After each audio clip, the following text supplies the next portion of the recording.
अब देखो ध्यान से, स्रोतस सारी अपन ये चैप्टर कर रहे थे, चैप्टर 7 सिरा धमनी स्रोतस। सिरा अपन ने कंप्लीट कर लिया, धमनी अपन ने कंप्लीट कर लिया, अब स्रोतस।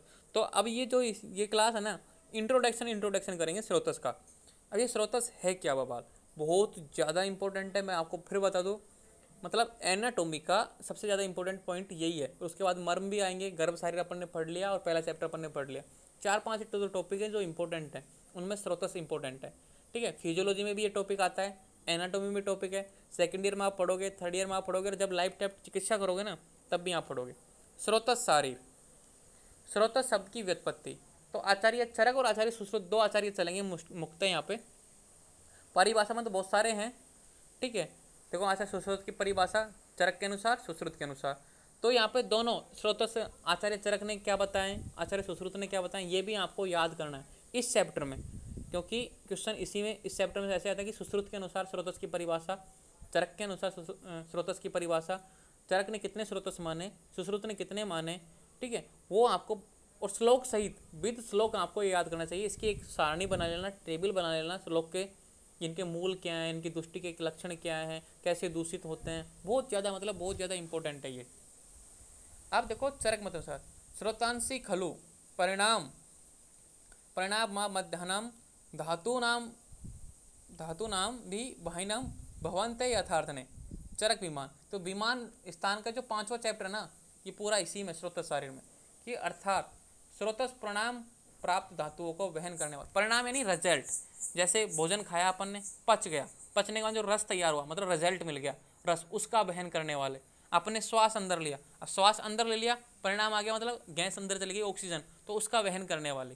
ठीक है, जैसे कि अब रस में से भी अपन ने कुछ भाग बन गया, जैसे कि प्रसाद भाग और किट भाग यानी जिसे गंध की, उसका भी वहन करने वाले, उसका वहन करने वाले। तो परिणाम प्राप्त मतलब रिजल्ट को प्राप्त, तो दो तरह के रिजल्ट बनते हैं, एक अच्छा और एक बुरा। तो दोनों भागों को वहन करने वाले, बॉडी से बाहर निकालने के लिए, बॉडी को सर्कुलेशन करने के लिए, बॉडी में फैलाने के लिए जो माध्यम होते हैं, जो चैनल होते हैं ना, वो स्रोतस हैं। तो ये बोलता है कि स्रोतस परिणाम प्राप्त धातुओं को वहन करने वाले होते हैं। मतलब स्रोतस यानी एक तरीके से चैनल है, सूक्ष्म मतलब छोटे छोटे। देखो एक तो अपन ने धमनी, वो भी तो बहन का काम करती हैं, बहन मतलब एक तरीके से ब्लड को पूरी सर्कुलेशन में, रस को पूरी बॉडी में सर्कुलेशन काम करती हैं, वो भी तो एक तरीके से बहने का काम करती हैं। लेकिन ये अलग कैसे हैं, ये सूक्ष्म है, माइन्यूट है, मतलब सेल टू सेल जुड़े हुए हैं।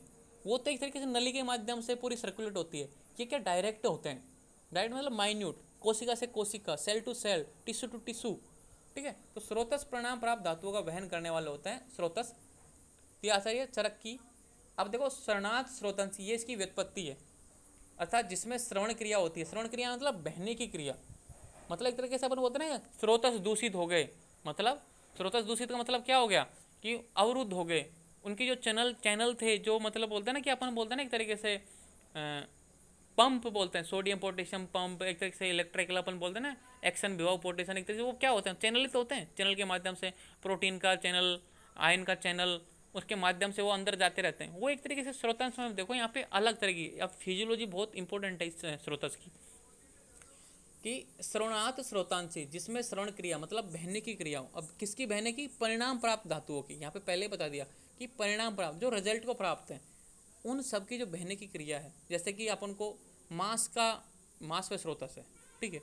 अब मांस को वहाँ पे जरूरत है कहीं बॉडी में, जैसे कि आपके हाथ में मांस की जरूरत है, यहाँ पे हम रिपेयरिंग करनी है, कुछ इन्फेक्शन हो गया, वहाँ पे मांस खराब हो गया था, आपने उसका ऑपरेशन कर दिया, अब उसको घाव को भरना है, तो वहाँ पे मांस की ज़्यादा जरूरत है। तो उस जगह पहुँचने के लिए क्या मांसन स्रोत, जो ये चैनल काम करते हैं, जिसमें श्रवण क्रिया होती है, उसे स्रोतस कहते हैं। अब देखो चक्रपाणी दत्त क्या बोलते हैं, श्रवणादति रसो देवेंद्र पोष्यम श्रवणात्। अभी इतने सारे उनमें से एक याद कर लेना, कोई सी भी चरक वाली याद कर लेना, बाकी याद करने की कोई जरूरत नहीं, सबका मीनिंग एक ही निकलेगा। कि श्रवण क्रम के पोष्य धातु में पोषक रसादि का स्पंदन शीघ्र गमन होता है। कहने का मतलब कि श्रवण क्रम में देखो यहाँ पे परिणाम प्राप्त धातुओं का बहन करने वाले होते हैं, फिर आया कि श्रवण क्रिया होती है, मतलब किसकी, परिणाम प्राप्त धातुओं की, मतलब जिसमें बहने की क्रिया होती है। फिर यहाँ बोल रहा है कि श्रवण क्रम में पोषक धातुओं में पोषक रसादि का स्पंदन शीघ्र होता है। इस स्रोतों के माध्यम से क्या होता है, जो पोषक पदार्थ हैं, जो न्यूट्रिएंट्स हैं, पोषक तत्व हैं, उनका बहन पूरी बॉडी में जल्दी से जल्दी हो जाता है, क्योंकि सेल टू सेल जुड़ी हुई है ना आपस में, तो इस तरीके से इनका बहन जल्दी डायरेक्ट होता है, एक तरीके से चैनल, माइन्यूट चैनल, सूक्ष्म चैनल के माध्यम से शीघ्र पूरी बॉडी में जल्दी से फैलाव हो जाता है, फैल जाता है पोषक पदार्थ।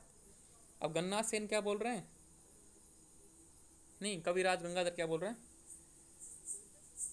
जिन मार्गों में से धातु पोषक रसों का द्रुत गति से, मतलब शीघ्र गति से, मैंने बोला कि इन्होंने एक अलग बोला कि भाई स्पंदन शीघ्र गमन होता है, यहाँ पे इन्होंने सीधा बोल दिया कि जिन मार्गों से धातु पोषक रसों का द्रुत गति मतलब शीघ्र गति से उन्हें स्रोतस कहा। द्रुत गति यानी मतलब बहुत तेज, बहुत फास्ट। अपन किसी चीज़ को मान लो, अपन को मान लो कोई चीज़ पहुँचानी है, बॉडी में कहीं सर्कुलेट करना है, तो अगर नॉर्मली जैसे जाए ना, बिना स्रोतस के जाए तो बहुत टाइम लगता है, 6 से 8 घंटे लग जाता है, धीरे धीरे धीरे। लेकिन स्रोतंस क्या होता है, डायरेक्ट।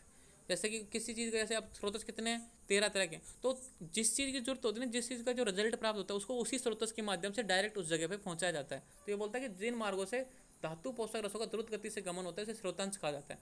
जैसे अपने दर्द होता है, अपन ने इंजेक्शन लगवाया, टैबलेट ली, ठीक है, उसे तुरंत उस जगह पर कैसे पहुंच जाता है, स्रोतस के माध्यम से, क्योंकि वहाँ पे जरूरत है, वहाँ पे मार्ग बना हुआ है उसका पहले से। बॉडी में कितने मार्ग हैं, 14, टोटल 14 मार्ग है, ठीक है, क्योंकि स्रोतस कितने टोटल पूरे 14 मार्ग हैं पूरे, तो उनके माध्यम से उस जगह पे पहुंच जाती है, तुरंत काम होता है और तुरंत रिजल्ट मिलता है। तो द्रुत गति से मतलब शीघ्र गति से जो गमन होता है, मतलब बॉडी में, वो क्या है, स्रोतस है।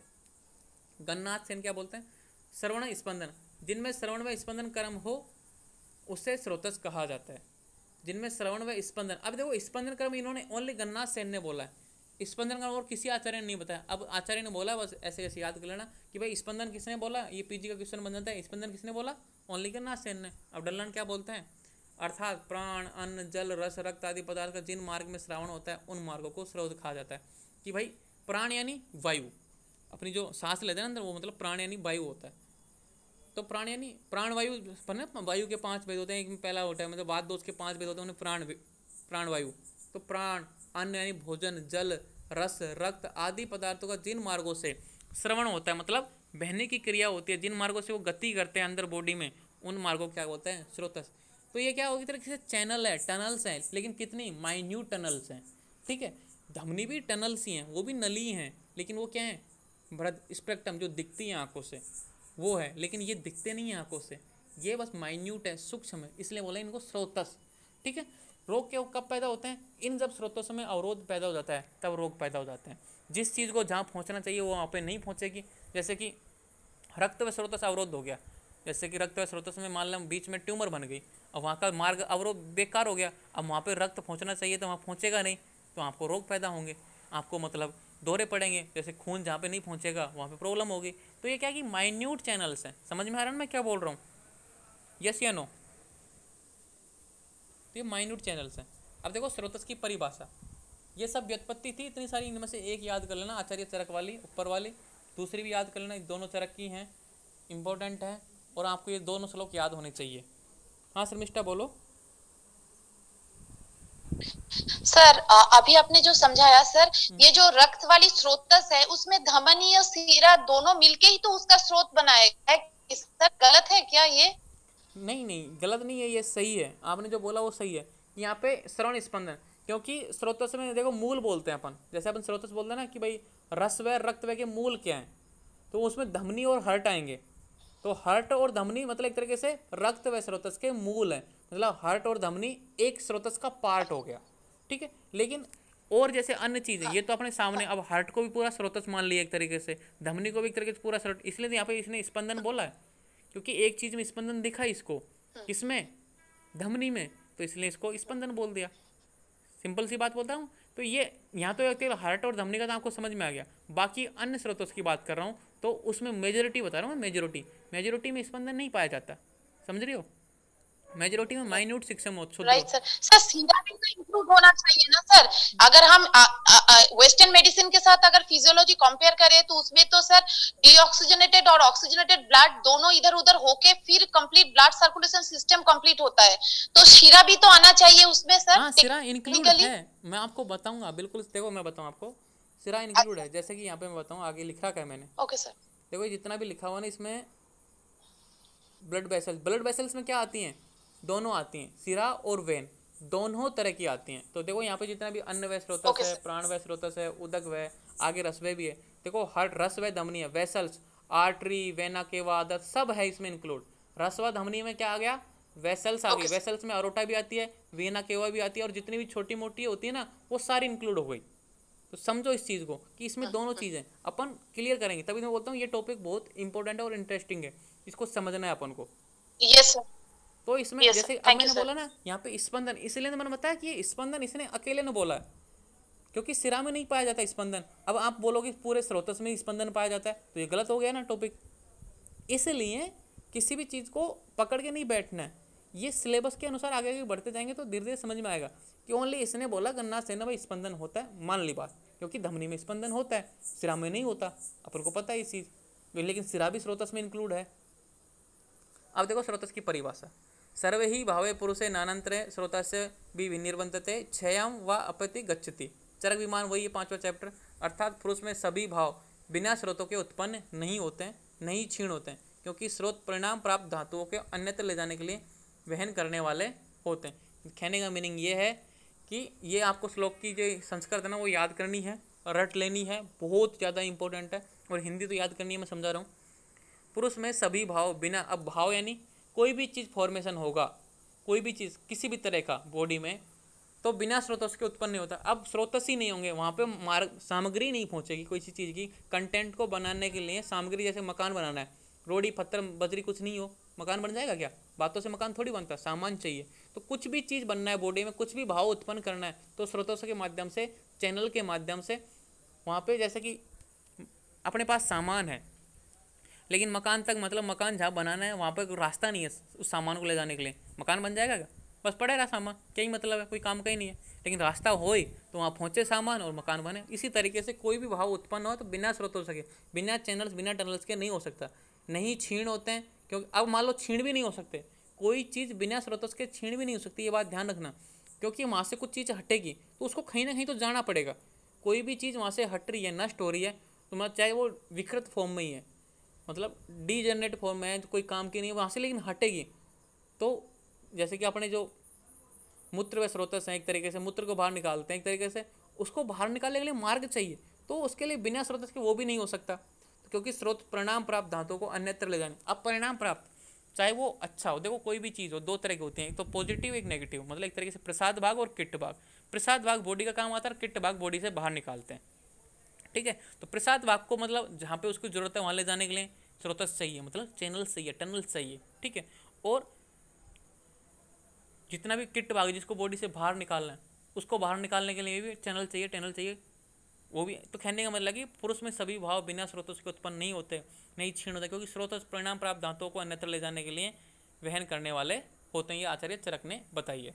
अब सुश्रुति के अनुसार देखो, मूलात् खाद्यंतरम देहे प्रसतम तत्विभाम यतम स्रोतसं विदंति विज्ञम शिराधमनी वर्जितम, कि अर्थात मूल छिद्र से शरीर में फैला हुआ जो वहन कर्म करता है उसे सिरा धमनी से जो पृथक है उस अवकाश में संरचना को स्रोतस जाना चाहिए। अब इन्होंने आचार्य सुश्रुत ने क्या बोला, देखो कि मूल छिद्र से शरीर में फैला हुआ जो वहन कर्म करता है, मतलब जो फैलाता है किसको, रस आदि को, रस को, रक्त को, मांस को, मेद को, जो फैलाता है, मतलब पूरी बॉडी में संचरण करता है, सिरा धमनी से जो पृथक है। इसने सिरा और धमनी को अलग कर दिया, मतलब कि ये सिरा धमनी से अलग है। अपन ने सिरा अलग पढ़ लिया, धमनी अलग पढ़ लिया, स्रोतस अलग, लेकिन स्रोतस का कहीं ना पार्ट सिरा धमनी आपस में इंक्लूड हो जाते हैं, क्योंकि वो भी वहन का काम करते हैं। ये बात फैक्ट है, ये सही है कि सुश्रुत ने, आचार्य सुश्रुत ने स्रोतस को सिरा और धमनी से अलग बताया, लेकिन स्रोतस में कहीं ना कहीं सिरा और धमनी इंक्लूड हो जाती हैं। स्रोतस अलग है, मतलब स्रोतस सुपीरियर है, ये बात ध्यान रखना। स्रोतस क्या है, सुपीरियर है। लेकिन जब स्रोतस की जब बात करते हैं, उनको जब स्पेशली पढ़ते हैं, तो इनमें सिरा और धमनी कहीं ना कहीं इंक्लूड हो जाती हैं, कहीं ना कहीं, हर जगह नहीं, कहीं ना कहीं, ठीक है। इसीलिए मैं बता रहा हूँ कि किसी भी चीज़ को पकड़ के नहीं बैठना, हर आचार्य की अलग अलग थ्योरी होती है। इस अवकाश में संरचना को जो पृथक है, उस अवकाश मतलब खोखली संरचना जिसके माध्यम से, चैनल के माध्यम से जो गमन होता है, वो क्या है, स्रोतस जानना चाहिए। चरक व सुश्रुत के अनुसार सार रूप स्रोतस का मुख्य लक्षण यह है कि धातुओं के रूपांतर में शरीरगत अनेक प्रकार के भावों की उत्पत्ति में उनके बहन में लेने वाले भाग अवयव स्रोतस कहलाते हैं। अब दोनों की परिभाषा मिक्स कर दी इन्होंने, तो भाई किताब लिखने वाले ने क्या बोला कि भाई चरक और सुश्रुत के अनुसार सार रूप ये है कि स्रोतस उसे कहते हैं कि शरीरगत अनेक प्रकार के भावों की उत्पत्ति में तथा अनेक वहन में भाग लेने वाले अवयव स्रोतस कहलाते हैं। जो भी मतलब जो भी कंटेंट अपनी बॉडी का जो भाग लेता है ना, कि भावों की उत्पत्ति में और वहन करने में। अब यहाँ पे देखो इस परिभाषा से पता चला, दोनों परिभाषाओं मिलके जब नई परिभाषा तैयार हुई है ना, मतलब दोनों सुश्रुत की और चरक की, कि धातुओं के रूपांतरण में अर्थात शरीरगत अनेक प्रकार के भावों की उत्पत्ति में तथा उनके वहन में लेने वाले भाग अवयव, अवयव में कंटेंट। अब उसमें सिरा भी आ गई और उसमें धमनी वही, क्योंकि वो भी तो वहन का काम करती है, रक्त का, रस का, ठीक है। तो इस दोनों परिभाषा मतलब दोनों परिभाषाओं को मिक्स करने के बाद में सारांश रूप ये निकला है कि सिरा और धमनी भी स्रोतस का एक पार्ट है, ठीक है। धातुओं के रूपांतर में अर्थात शरीरगत अनेक प्रकार के भाव की उत्पत्ति में तथा उनके वहन में भाग लेने वाले अवयव मतलब कंटेंट स्रोतस कहलाते हैं। ये स्रोतस की मतलब परिभाषा आचार्य चरक के अनुसार। क्वेश्चन आता है आचार्य चरक के अनुसार स्रोतस की परिभाषा लिखिए, आचार्य सुश्रुत के अनुसार स्रोतस की परिभाषा लिखिए। स्रोतस की व्युत्पत्ति में आपको एक याद कर लेनी है, जो भी आपको याद हो जाए हिंदी में याद कर लेना, लेकिन याद जरूर करना, कोई डाउट हो तो पूछ लेना ग्रुप में, ठीक है। अब देखो स्रोतस स्वरूप मतलब अफिरियंस कैसा है इनका। अफिरियंस मैंने क्या बोला कि दिखाई नहीं देते, सामान्य आंखों से तो पता ही नहीं चलता। तो जिन धातुओं का वहन करते हैं उनके वर्ण के समान आकृति धारण करते हैं। जिन धातुओं का वहन करते हैं, जैसे रस का वहन करें तो रस की आकृति के समान, रस के समान ही हो जाएंगे, उसके दिखेगा ही नहीं। रक्त का वहन कर रहा है तो रक्त के समान कलर, पित्त का वहन मतलब वो मांस का वहन कर रहा है तो मांस के समान, अस्थि का वहन कर रहा है तो अस्थि के समान। तो जिस धातु का वहन करते हैं ना उसके वर्ण के समान आकृति धारण करते हैं, और उसी आकृति में उसी फॉर्मेशन आपको पता ही नहीं लगेगा कि ये स्रोतस भी है यहाँ पे, क्योंकि ये माइन्यूट संरचना है। यह गोल, चपटे और सूक्ष्म होते हैं। गोल, चपटे और सूक्ष्म, सूक्ष्म यानी जो दिखाई नहीं देने वाले। पत्र प्रतान के समान फैले रहते हैं, मतलब पूरी बॉडी में पत्र प्रतान होते हैं ना, मतलब तंतु होता है ना धागा, जैसे कि ये धागा ऐसे ऐसे पूरी बॉडी में फैले होते हैं, मतलब तभी तो आपस में जुड़े हुए होते हैं। स्रोतस शरीरगत नली के समान अवकाश युक्त संरचना है। अब आपको इतना ही पता चला भाई, ये तो जब बहन का काम कर रहे हैं, मतलब स्रोतस मतलब बहने की क्रिया हो रही है तो एक नाली रहेगी या फिर नली रहेगी, उसी के समान तो दिखेंगे, तभी तो बहने की क्रिया होगी। तो ये माइन्यूट सूक्ष्म नालियाँ हैं, जैसे केस के समान केस नलिका होती है ना, बिल्कुल छोटी होती है, उससे भी छोटे होते हैं ये। स्रोतस संख्या ये इंपॉर्टेंट है। स्रोतस स्वरों का मतलब ये पूरा टॉपिक ही इंपॉर्टेंट है। स्रोतस का तो पूरा टॉपिक रट लेना, जितना टाइम लगे ना उतना लगा देना। ये बहुत ज़्यादा मैं बार बार बोल रहा हूँ, इसको पढ़ लेना, एक एक चीज़ याद कर लेना, इसके श्लोक भी याद कर लेना, ठीक है। अब मैं आपको क्या बोलूँ, श्लोक तो मुझे भी याद बड़ी मुश्किल हुए थे, जब फर्स्ट ईयर में तो याद हो गए थे, लेकिन मैं फिर भूल गया। अब मुझे फिर से याद करने पड़ेंगे पीजी की तैयारी में। इनके बेसिक याद है, क्योंकि अब पीजी में लिखा के थोड़ी आएंगे, बस डायरेक्ट पूछे जाते हैं कि ये किसके लिए हैं, ये किसके लिए, तो वो तो मुझे याद है। लेकिन कभी जब ऐसे टीचर बनेंगे फ्यूचर में, कॉलेज में जाएंगे, तो वहाँ पे सुनाने पड़ते हैं बिना देखे। यहाँ तो बुक है मेरे सामने। स्रोतस संख्या देखो, आचार्य चरक के अनुसार आचार्य चरक ने संख्या विशेष पर प्रकाश डालते हुए, संख्या विशेष मतलब स्पेसिफिक बताया कि इतने प्रकार के हैं। यावंते पुरुषे मूर्तिवंतो भाव विशेषो संख्या इसमें स्रोतस संख्या प्रकार विशेषता, कि अर्थात पुरुषों में जितने मूर्तिमान भाव है उतने ही इस पुरुष में स्रोतस के प्रकार के भेद हैं, परंतु इसमें त्रिदोष सर्व शरीर व्यापी होने से इनके लिए स्वतंत्र स्रोतस नहीं माने, इसलिए शरीर में स्रोतस संख्या वर्णित है। इन्होंने बोला कि जितने भी मूर्तिमान भाव है जिनको अपन देख सकते हैं उतने ही स्रोतस हैं। आचार्य चरक ने बोला जिनको अपन देख सकते हैं ना आंखों से, मूर्तिमान मतलब जिनकी एक रूप रेखा है, ठीक है, उनको अपन स्रोतस मान सकते हैं, उतने ही। अभी आगे बोला कि परंतु इनमें त्रिदोष सर्व शरीर, अब वात पित्त का अपने पूरी बॉडी में रहता है। अपन ने पढ़ा है भाई वात का स्थान, पित्त का स्थान, कफ का स्थान, लेकिन लास्ट में नीचे लाइन आती है कि इन स्थानों पे रहते हुए भी त्रिदोष पूरे शरीर में व्याप्त होते हैं। एक लाइन आती है नीचे कि भाई वात का स्थान ये है, पित्त का स्थान ये है, कफ का स्थान ये है, लेकिन इन मुख्य स्थानों पर रहते हुए भी कि वात पित्त का पूरे दोषों में पूरे शरीर में व्याप्त है, इसलिए इन तीनों दोषों का कोई स्रोतस नहीं माना जाता, इसलिए इनके स्वतंत्र स्रोतस नहीं होते, इसलिए शरीर में स्रोतस संख्या वर्णित है। कितने माने? आचार्य चरक ने 13 प्रकार के स्रोतस माने, परंतु गर्भ प्रकरण में आर्तव मतलब गायनेकोलॉजी मतलब स्त्री में एक स्रोतस ज्यादा होता है, उसका नाम क्या है? आर्तव स्रोतस, क्योंकि मेंस्ट्रुअल साइकिल स्त्रियों में ही तो आता है, पुरुषों में थोड़ी आता है, तो उनमें एक स्रोतस ज्यादा है। अब वो भी देखो स्रोतसों, अब क्योंकि मेंस्ट्रुअल साइकिल में भी एक ब्लड का सर्कुलेशन होता है, जो दूषित ब्लड है, ठीक है, वो बाहर आता है। फैलोपियन ट्यूब से जो अंडाणु आता है वो भी एक तरीके से गमन होता है, उसका भी तो गमन ही हो रहा है। फैलोपियन जैसे अंडाणु से अंडाणु निकला, ओवम निकला, उसका फिर फैलोपियन ट्यूब से गर्भाशयमान, वो भी एक तरीके से गमन है। तो ये सब किस में, मतलब तभी तो बोला गर्भ प्रकरण मतलब गायनेकोलॉजी, मतलब जो स्त्री से संबंधित में एक ज़्यादा होता है, उसी को अपन ने क्या बोला? आर्तव स्रोतस। टोटल 13 हैं, एक उसको इंक्लूड कर दे तो 14 हो जाते हैं, लेकिन आपको लिखनी है 13 ही लिखने हैं। जब क्वेश्चन में आए ना तो 13 लिखने हैं और साथ में लिख देना है कि गर्भ प्रकरण में एक स्रोतस ज़्यादा माना है, उसको आर्तव स्रोतस बोला गया है। तो नाम देखो, पहला प्राणवय, दूसरा उदकवय, तीसरा अन्नवय, चौथा रसवय, पांचवा रक्तवय, छठा मांसवय, सातवां मेदवय, आठवां अस्थि में, नौवां मज्जा में, 10वां शुक्र में, फिर मूत्र में, पुरुष में और स्वेद में। कैसे याद करोगे, समझो इस चीज़ को। प्राण अपने मुख्य आंतड़ाओ, प्राण यानी वायु अंदर लेते हो कि नहीं लेते हो, तो मुख्य आंतड़ा प्राण ले लिया। दूसरा उदक, उदक नीचे आओ चेस्ट पे, मतलब एक तरीके से आप उदक यानी एक तरीके से आप गले पे हाथ लगाओ, लिखते उदक यानी पानी, पानी पे तो गला सूखता है ना, उदक। तीसरा अन्न, अन्न यानी मतलब अपने पेट पे हाथ लगाओ, अन्न खा जाता है पेट में, देखो पहले वायु गई अंदर तो प्राणवय, दूसरा उदक यानी जल गले में, तीसरा अन्नवय अपने पेट में, ठीक है 3। फिर 3 तो ऐसे याद हो गए, मुख से, गले से और पेट से, प्राण उदक अन्न, फिर रस रक्त मांस मेद अस्थि मज्जा शुक्र, 7 धातु है, रटने की जरूरत थोड़ी है। प्राण उदक अन्न, भाई मुख्य आंतड़ा है, भाई वायु अंदर जाती है मतलब प्राणवायु, मतलब प्राणवायु स्रोतस। दूसरा उदक यानी गला सूख रहा पानी, तो उदक, उदक यानी पानी, ठीक है। अन्न यानी भोजन, तो अपने हाथ में पेट में भोजन जाता है तो यहाँ पर हाथ डालो। तो तीसरा है उदक, तो ये 3 तो ऐसे याद हो गए। फिर रस रक्त मांस मेद अस्थि मज्जा शुक्र, 7 धातु है, रस रक्त मांस मेद अस्थि मज्जा शुक्र। फिर शुक्र के बाद में उसी शुक्र से क्या निकलता है, मूत्र बाहर निकलता है, ठीक है, पेनिस के माध्यम से तो निकलता है मूत्र, तो उसका अगला भाग मूत्र। पुरुष क्या होता है, उसी के जस्ट पीछे पुरुष वह, मतलब जो स्टूल को बाहर निकालता है, जो मल को बाहर निकालता है। फिर पसीना, जो पूरी बॉडी में, पूरी शरीर से पसीना निकलता है। इस तरीके से इसको याद करना है, रटने की जरूरत थोड़ी है। देखो मुख्य आंतड़ाओ प्राण, गले का आंतड़ाओ उदक, और इसके अन्न मतलब ये अपनी आंत्र, तो अन्न 3 हो गए। फिर 7 धातु है, रस रक्त मांस मेद अस्थि मज्जा शुक्र, मैंने तो ऐसे याद किए थे। और फिर उसके बाद में शुक्र, जहाँ से शुक्र स्रावित होता है वहीं से मूत्र होता है, उसके पीछे से फिर पुरुषवय, और फिर पूरी बॉडी से पसीना मतलब स्वेदवय। और लास्ट में मैंने बता ही दिया, एक आर्तव स्रोतस का प्रकरण वर्णन गर्भ प्रकरण में किया गया। तो समझ में आया ना किस तरीके से याद करना है, क्लियर हुआ, रटने की जरूरत नहीं है, आपको ये मुँह जबान याद होनी चाहिए। ओके, अब देखो आचार्य सुश्रुत के अनुसार, आचार्य सुश्रुत ने 11 प्रकार के स्रोतस माने, इनकी 2-2 संख्या मानी है, इस प्रकार कुल 22 मानी है। भाई 11 माने आचार्य सुश्रुत ने, और इनकी संख्या 2 मानी है कि भाई प्राणवय 2 होते हैं, उदकवय 2 होते हैं, अन्नवय 2 होते हैं, रस रक्त मांस मेद।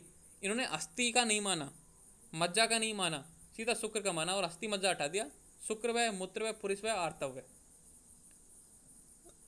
इन्होंने स्वेदवय भी नहीं माना, तो इन्होंने 11 माने, प्राणवय उदकवय अन्नवय।